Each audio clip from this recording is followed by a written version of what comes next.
The neighborhood of Maplewood Drive was the epitome of suburban tranquility, where manicured lawns kissed the edges of quiet, winding streets, and laughter of children playing echoed through the air. It was the kind of place where doors were left unlocked, where neighbors greeted each other by name, and where community meant everything. This was the world that Sarah, a young freelance writer, had chosen to call home, a peaceful retreat from the chaos of the city. Sarah's small, cozy house was nestled in the heart of Maplewood Drive, its quaint charm a perfect fit for her quiet, introspective nature. She loved the sense of community, the way people looked out for each other, and the comforting predictability of life there. But even in the most idyllic settings, shadows can fall, and sometimes those shadows hide darker truths. Her neighbor, Mr. Jacobs, was a reclusive man in his late 50s. He lived in the house next door to Sarah, a somewhat neglected property that stood in stark contrast to the well-kept homes around it. The once vibrant paint was peeling, the garden overrun with weeds, and the curtains always drawn. Mr. Jacobs rarely ventured outside, and when he did, it was always quick, furtive glances before disappearing back into the seclusion of his home. Sarah had tried to introduce herself when she first moved in, but her attempts at neighborly friendliness were met with gruff nods and forced smiles. There was something about him that made her uneasy, a sense of something hidden beneath the surface. It began with small, unremarkable oddities, strange noises coming from his house at night, the occasional foul smell that drifted over the fence, and visitors who would arrive but never seemed to leave. Sarah tried to dismiss these things as the eccentricities of a solitary man, but a part of her couldn't shake the feeling that something was not quite right. As the days grew shorter and the nights longer, Sarah found herself increasingly aware of the eerie quiet that surrounded Mr. Jacobs's house. The light in his living room would flicker at odd hours, and there were times she could swear she heard muffled voices, though she never saw anyone. Her curiosity turned to concern when she read about a series of unsolved disappearances in the neighboring towns. Each report detailed individuals last seen in areas not far from Maplewood Drive, each vanishing without a trace. A chilling thought began to take root in her mind, a suspicion too horrifying to voice. It was late one autumn evening when Sarah's fears escalated. She was returning from a late-night grocery run when she saw something that made her blood run cold. As she pulled into her driveway, she caught a glimpse of Mr. Jacobs in his backyard. He was digging. The sight of him, illuminated by the pale glow of the moon, his shovel plunging into the earth, sent a shiver down her spine. It was then that she knew, deep in her bones, that something terrible was happening next door. And she could no longer pretend that everything was as it should be in the peaceful neighborhood of Maplewood Drive. The image of Mr. Jacobs digging in his backyard haunted Sarah's thoughts. She lay awake that night, the shadows in her room morphing into sinister shapes. Her mind raced with possibilities, each more unsettling than the last. Could the reclusive Mr. Jacobs be involved in something nefarious? Or was her imagination, fueled by the local news of disappearances, leading her astray? In the light of day, Sarah's fears seemed overblown. Yet, she couldn't shake off the eerie feeling. She found herself observing Mr. Jacobs more closely. He received visitors at odd hours, people she'd never seen before, who entered his house but never seemed to leave the same way. The noises from his house grew more frequent, a symphony of midnight creaks and muffled thuds that kept her awake. Sarah confided in her friend Jenna over coffee one afternoon. Jenna listened, her brow furrowed in concern. "You're letting your writer's imagination run wild," she said. "Mr. Jacobs is just a lonely old man. You know how these small towns are. Everyone has their quirks." But Sarah wasn't convinced. The coincidences were too many, the timing too suspect. She began documenting the strange occurrences, the times when the visitors arrived, the duration of their stays, the nights when the noises were loudest. She even started noting the license plates of the cars that parked outside Mr. Jacobs' house. It was during one of her late-night vigils, binoculars in hand, that Sarah noticed something that chilled her to the bone. A light in Mr. Jacobs's shed flickered on, casting a dim glow over the backyard. She watched as he dragged something heavy across the ground. It was too dark to see clearly, but the way it moved, the way it seemed to lurch and sag, was unmistakably the shape of a human body. Panic surged through Sarah. She wanted to call the police, to scream for help, but her voice was trapped in her throat, strangled by fear. She watched, paralyzed, as Mr. Jacobs disappeared into the shed, the light flickering off behind him, leaving the night in darkness once more. The next morning, Sarah struggled to act normally. She greeted her neighbors with a smile, but her eyes kept darting to Mr. Jacobs's house.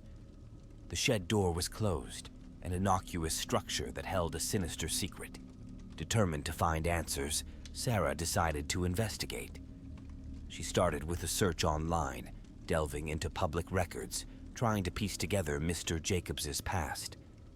She discovered that he had moved to Maplewood Drive 5 years ago, shortly after a similar string of disappearances in another town had ceased. Her heart pounded in her chest as she read the articles, each piece of information adding weight to her suspicions. Sarah knew she was on the brink of uncovering something dreadful. She just didn't realize how deep the darkness ran, nor how close she was to becoming a part of Mr. Jacobs' ghastly narrative. Sarah's days became consumed with watching Mr. Jacobs. Every detail, no matter how insignificant, was meticulously recorded in her notebook. She mapped out his routine, noting the precise times he left his house and when he returned. The pattern was erratic, but a chilling trend emerged. His outings often coincided with news reports of missing individuals in the surrounding areas. Determined to gather more concrete evidence, Sarah decided to take a more active approach. She began taking late-night strolls, her path always winding past Mr. Jacobs' house. From the sidewalk, she observed the dim light in his attic, which seemed to burn at all hours, a silent sentinel to the horror she feared lay within. One evening, as she walked past, she noticed the back gate was slightly ajar. Her heart raced with both fear and determination. This was her chance to get a closer look. Creeping into the backyard, she was hit by a wave of nausea. The ground was freshly dug, the earth turned over in uneven mounds. Her mind raced with horrifying possibilities of what lay beneath. Near the shed, she found a piece of torn fabric caught on a nail. It was a distinctive pattern, one she recognized from a missing person poster she had seen only days before. Clutching the fabric, a sense of dread washed over her. Mr. Jacobs wasn't just a suspect in her mind anymore. He was a monster hiding in plain sight. Back in the safety of her home, Sarah's resolve strengthened. She could no longer deny the reality of what was happening next door. She had to act, but she knew going to the police with her suspicions and a piece of fabric wouldn't be enough. She needed undeniable proof. In the following days, Sarah set up a discreet camera that overlooked Mr. Jacobs' backyard. The footage was disturbing. It showed Mr. Jacobs meeting with various unidentified individuals, exchanges that were quick and furtive. But it was the footage from one particular night that turned her blood cold. It showed Mr. Jacobs dragging what appeared to be a body-shaped object towards the shed. With the camera footage secured, Sarah delved deeper into her investigation. She visited the local library, searching through archives for any history of Mr. Jacobs. What she found sent chills down her spine. Under different aliases, a man matching Mr. Jacobs' description had lived in multiple towns, each with a string of unsolved disappearances. When he left, the disappearances stopped. Armed with this information, Sarah knew what she had to do next. It was time to take her findings to the authorities. But as she prepared to make the most crucial decision of her life, she was unaware that Mr. Jacobs had been watching her too. And he was not going to let his secrets be unearthed without a fight. Little did Sarah know, her quest for justice was about to turn into a fight for her own survival.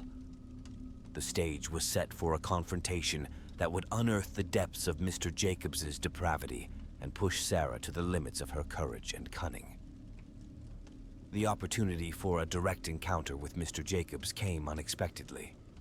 Sarah had been out for her regular evening walk, her mind racing with the information she had uncovered. As she passed his house, Mr. Jacobs stepped outside. Under the dim glow of the streetlight, his gaunt face seemed to hold a sinister edge. "Good evening, Sarah," he greeted her, with a thin, unsettling smile. His voice was calm, but there was a coldness in his eyes that made Sarah's skin crawl. "Mr. Jacobs," Sarah replied, trying to keep her voice steady. "I didn't see you there." They engaged in brief small talk, but Sarah's mind was elsewhere, racing with thoughts of the horrors she suspected he was concealing. It was then that she noticed the door to his house was slightly open, offering a glimpse into the dimly lit interior. Seizing the moment, Sarah feigned a casual glance inside.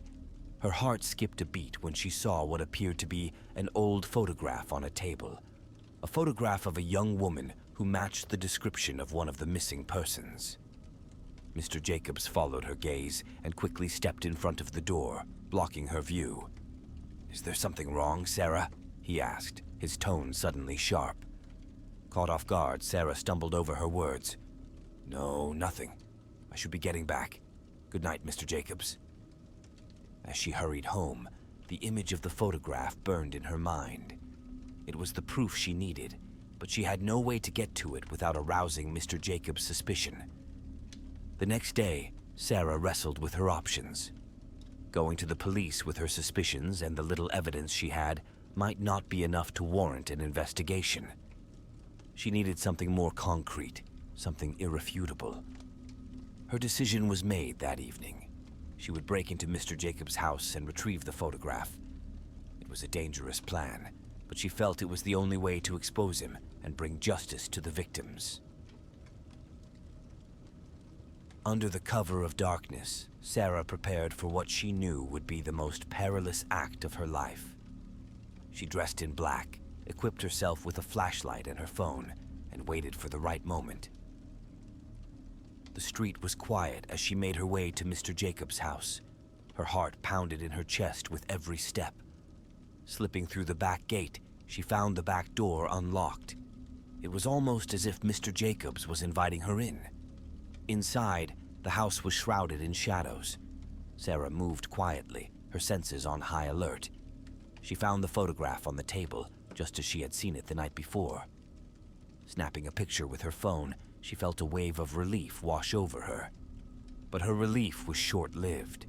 A creak from the floorboards above jolted her back to reality. Mr. Jacobs was home. Panic surged through her as she realized the gravity of her situation. She was in the lion's den. Sarah tiptoed towards the back door, but as she reached for the handle, a voice stopped her in her tracks. "Looking for something, Sarah?" She turned to see Mr. Jacobs standing at the foot of the stairs, a menacing figure in the darkness. His eyes gleamed with a chilling mix of amusement and malice. Sarah's mind raced. She had been caught, and now she was at the mercy of the man she had sought to expose. The confrontation she had anticipated was unfolding, but she was unprepared for the cold, calculating nature of the predator standing before her. As Mr. Jacobs took a step towards her, Sarah realized she was trapped in a nightmare that was only just beginning. The truth about her neighbor was more horrifying than she could have ever imagined, and now she was a part of his twisted world. Trapped in Mr. Jacobs' house, Sarah's survival instincts kicked in. She brandished her phone like a shield, the photo of the young woman displayed on the screen. "I know who you are, what you've done. This is evidence," she stammered, her voice a mix of fear and defiance. Mr. Jacobs' expression didn't change. He advanced slowly, his demeanor chillingly calm. "You think you know me, Sarah? You have no idea."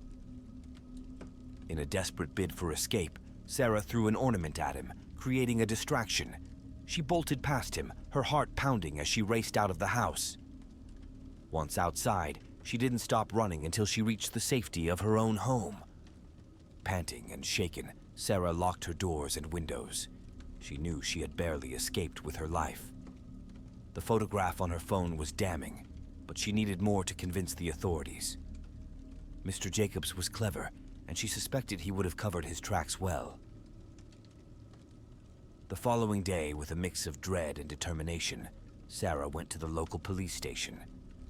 She presented the photograph and shared her findings, including the patterns of Mr. Jacobs's movements and the correlation with the missing persons cases. The police were skeptical, but agreed to look into her allegations. Sarah also reached out to a journalist friend, hoping to shed light on her story. If the police wouldn't act swiftly, maybe public pressure would. Meanwhile, Mr. Jacobs had not remained idle. He was aware of Sarah's visit to the police. He began to meticulously plan his next move, one that would ensure his secrets remained buried. Days passed, and the tension in Sarah's life became almost unbearable. She jumped at every sound, expecting Mr. Jacobs to appear and exact his revenge. But nothing happened. The quiet was unnerving. Finally, Sarah received a call from the police. They had conducted a preliminary investigation, but found nothing incriminating at Mr. Jacobs's house. The photograph, they said, wasn't enough to prove anything. Frustrated and fearful, Sarah knew she had to take matters into her own hands again. She decided to sneak back into Mr. Jacobs' house to find more evidence. It was a risky move, but she felt it was the only way to bring him to justice. Under the cover of night, Sarah made her way back to Mr. Jacobs' house. Her heart was in her throat as she entered through the back door, which, to her surprise, was once again unlocked. Inside, she searched for anything that could be used as evidence. In her frantic search, she stumbled upon a hidden door beneath the staircase. Pulling it open, she descended into what appeared to be a basement. The sight that met her eyes was something out of a horror movie. The basement was a makeshift dungeon, with chains on the walls and disturbing stains on the floor. There were items that belonged to the missing persons, personal effects that Mr. Jacobs had kept as trophies. Horrified, Sarah documented everything with her phone, knowing this was the evidence she needed. But as she turned to leave, she heard the basement door close. Mr. Jacobs's voice echoed in the darkness. "You shouldn't have come back, Sarah." Trapped and alone with Mr. Jacobs, Sarah realized the true extent of the danger she was in. The investigation had turned into a deadly game, and she was now at the mercy of a serial killer. Her only hope was that her evidence would be found and that her story would be told. But in the darkness of the basement, with Mr. Jacobs closing in, that hope was fading fast. In the dimly lit basement, Sarah's heart raced with terror. Mr. Jacobs' silhouette loomed in the doorway, a menacing presence that blocked her only escape. "You've dug too deep, Sarah. Now, you're part of my secret," he said, his voice a chilling whisper. Sarah backed away, her eyes searching the room for anything she could use to defend herself. But the basement was a chamber of horrors, devoid of hope. The chains on the walls, the bloodstains, and the personal belongings of the missing persons told a story of unimaginable cruelty. Mr. Jacobs advanced, reveling in the fear he saw in Sarah's eyes.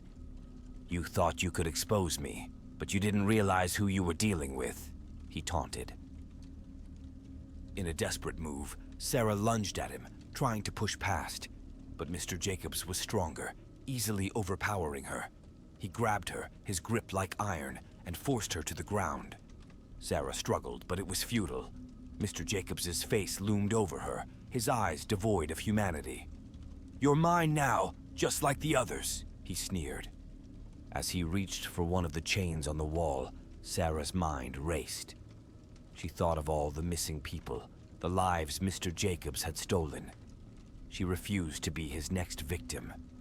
With a sudden burst of adrenaline, she kicked him, creating enough space to scramble away. She dashed for the stairs, but Mr. Jacobs was quick to recover. He grabbed her leg, dragging her back into the abyss. In the struggle, Sarah's phone fell from her pocket, the evidence of his crimes now out of reach. Mr. Jacobs laughed, a sound that echoed through the basement. "You're not leaving here, Sarah. You're part of my collection now. With a final effort, Sarah broke free and made it to the stairs. She climbed them 2 at a time, her only thought to escape the hell below. She slammed the basement door shut behind her, locking it with a trembling hand. Once upstairs, Sarah ran to the front door. She needed to get out to get help.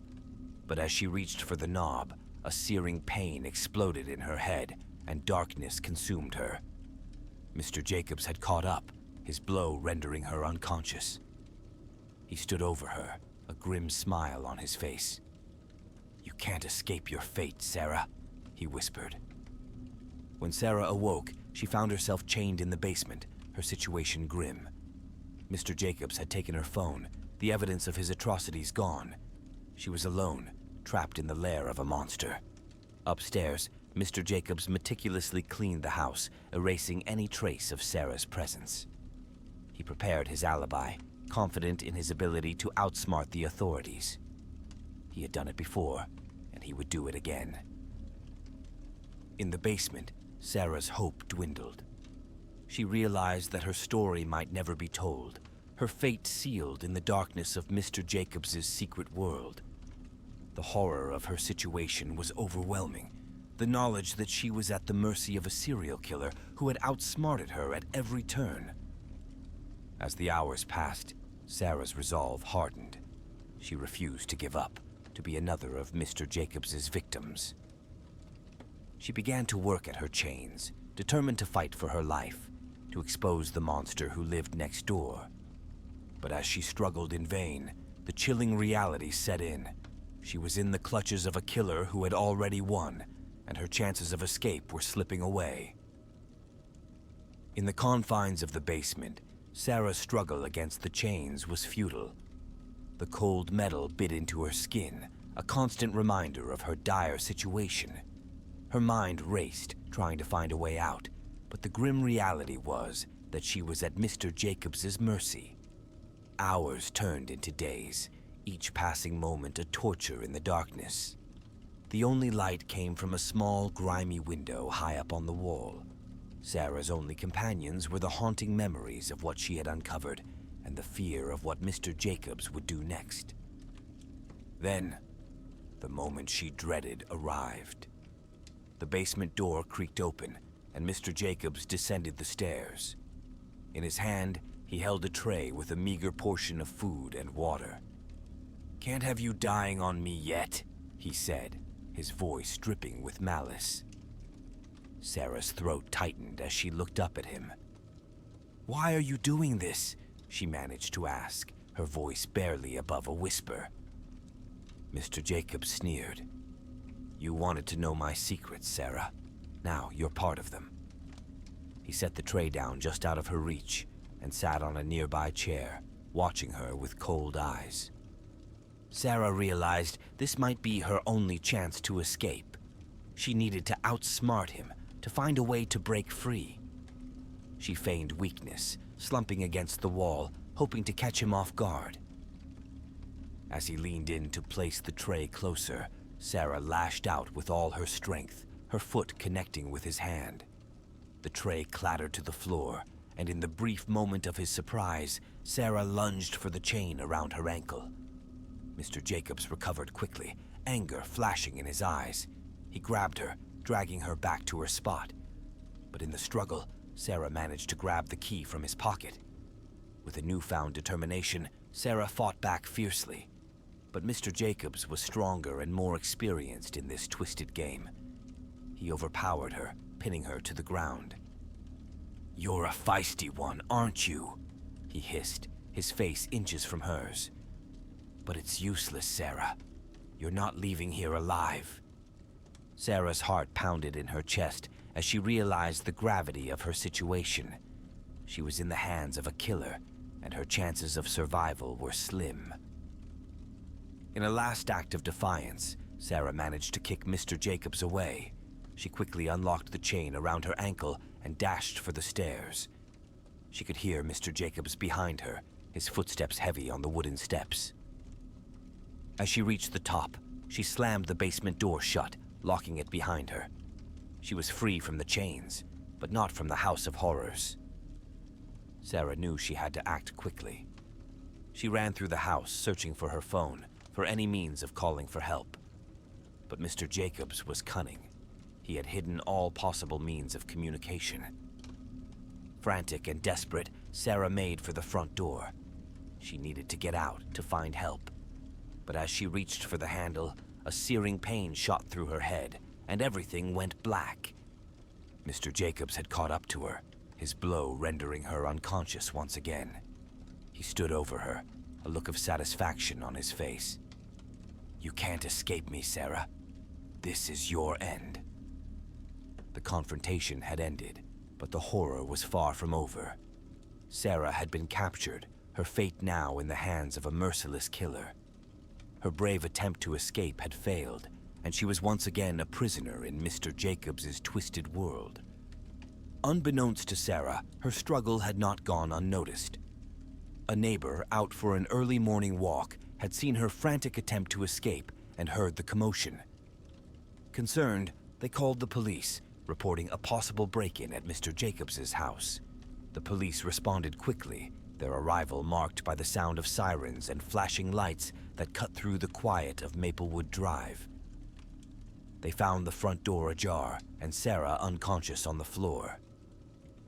As Sarah was being loaded into an ambulance, the police began their investigation.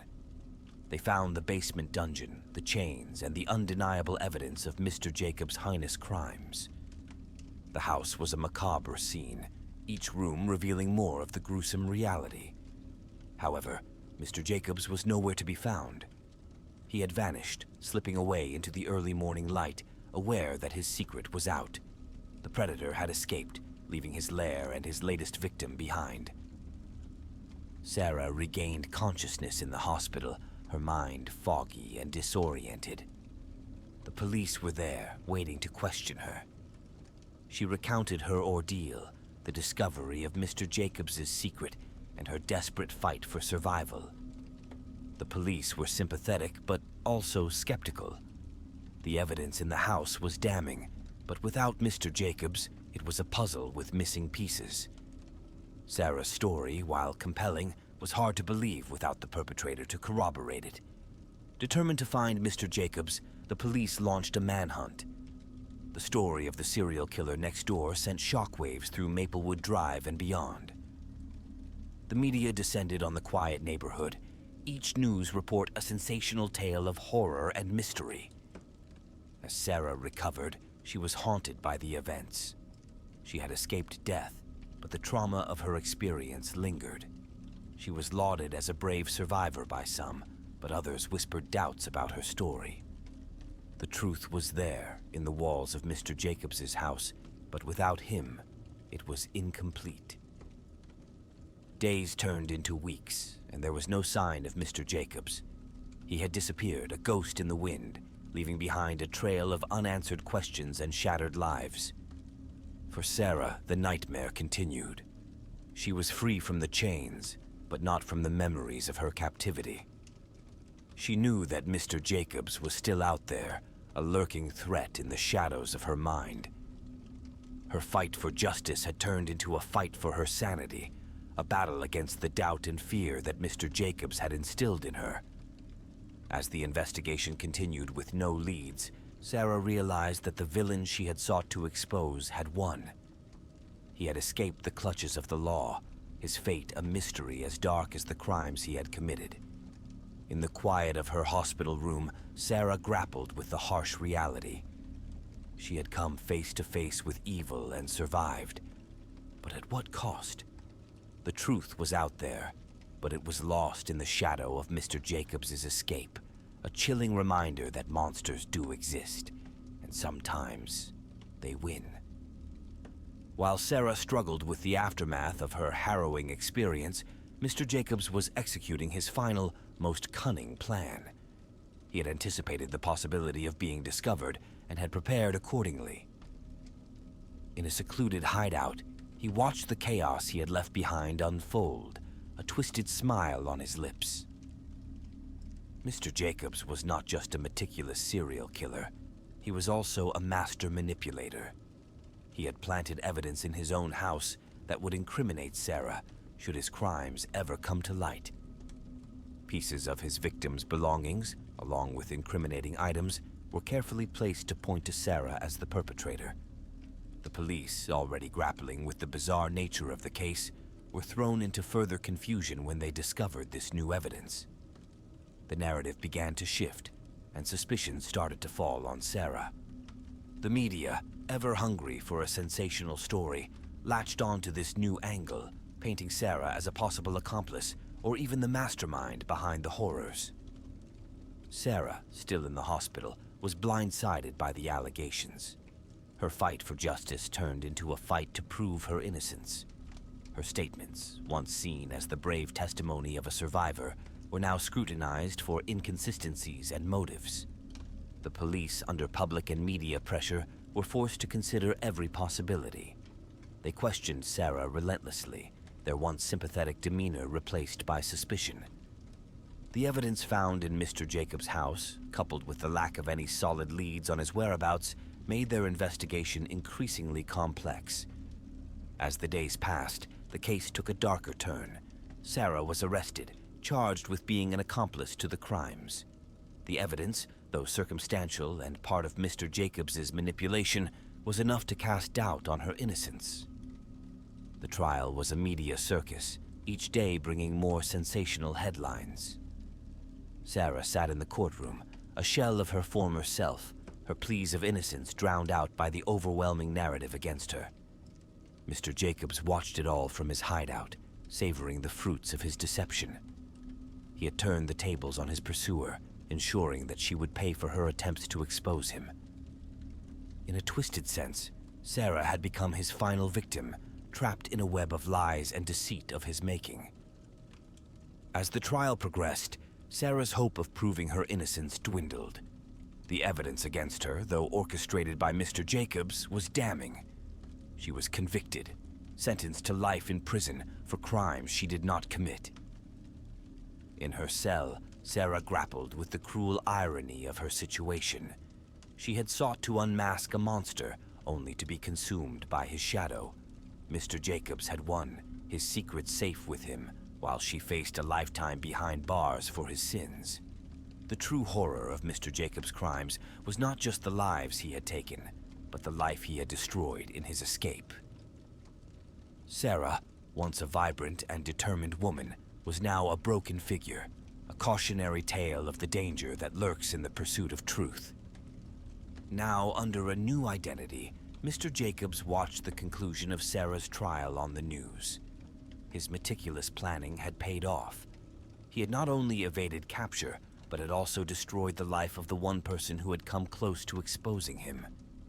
In this new town, Mr. Jacobs was a different person, a friendly and engaged member of the community, his sinister past concealed beneath a veneer of normalcy. He attended local events, smiled at his neighbors, and blended into the fabric of everyday life. No one suspected that the affable newcomer had a history soaked in blood and terror. Back in Maplewood Drive, Sarah's conviction sent shockwaves through the community. People who had once embraced her were now questioning their judgment. How could they have been so blind? The media moved on to the next sensational story, leaving behind a trail of unanswered questions and broken lives. In her prison cell, Sarah faced the stark reality of her fate. She had become a cautionary tale, a victim of her own pursuit of justice. The truth she had fought so hard to uncover was now buried under the weight of her wrongful conviction. The memory of her ordeal at the hands of Mr. Jacobs was a constant torment, a reminder of the injustice she had suffered. Meanwhile, Mr. Jacobs watched from afar, his new life a testament to his cunning and brutality. He had outsmarted everyone, the police, the media, and Sarah. He was free to start again, his appetite for darkness undiminished. As he walked the streets of his new town, his eyes were already searching for his next victim. The thrill of the hunt, the power of holding someone's life in his hands, was an addiction he could not resist. He was a predator in plain sight, his true nature hidden behind a mask of normalcy. In the quiet of her cell, Sarah's thoughts turned to the other potential victims, the unseen faces that Mr. Jacobs would encounter in his new life. Her heart ached with the knowledge that she could do nothing to stop him, her warning silenced by the bars of her prison, and her life completely ruined.